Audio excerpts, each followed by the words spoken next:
numbers of healthy flavanols. The results are now in from the 10 high street chocolate bars she sent off to be tested. Roger. The man in the know is Professor Roger Corder from Queen Mary's University. He's been researching the link between flavanols and cardiovascular health. So how did my dark chocolate fare? Some of it was okay, but most of it was very low, too low to give you a health benefit. No, really? Although cocoa beans are the richest source of flavanols in the foodstuffs that we know about, the whole process of making chocolate is geared towards destroying the flavanols because the flavanols give the chocolate an astringency which most people don't like. Oh, so it's basically a trade-off between taste and health.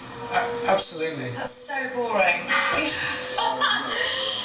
So do any of the high street chocolate bars have the 200 milligrams needed to benefit our health? If you were to eat this chocolate, it's only got 2 milligrams of flavanols per gram in the chocolate.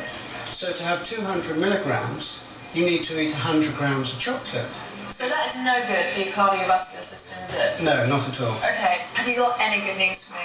This is slightly better, but it's still only around 5 milligrams of flavanols per gram of chocolate. So to get your 200 milligrams of flavanols, you'd have to have 4 big squares like that.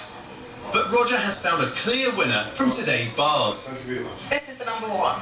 Tell me about this chocolate. It's an Ecuadorian dark chocolate.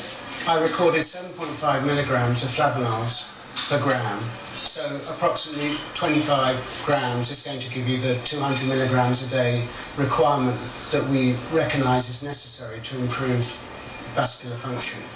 Roger's research has shown that of all the cocoa in the world, Ecuador's has the highest level of flavanol compounds. So you're telling me I could buy this chocolate and with a couple of pieces, 25 grams, I'll get 200 milligrams of flavanols. That's this week's sample.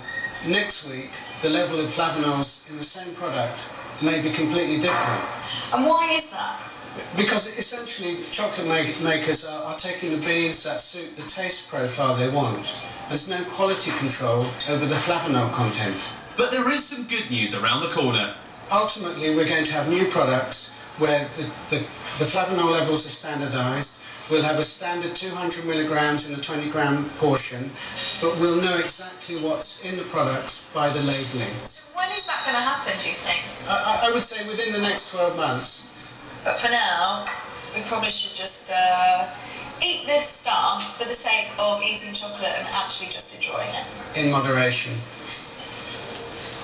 You're such a square, Roger. So which chocolate bar was it that came top of the flavanol test?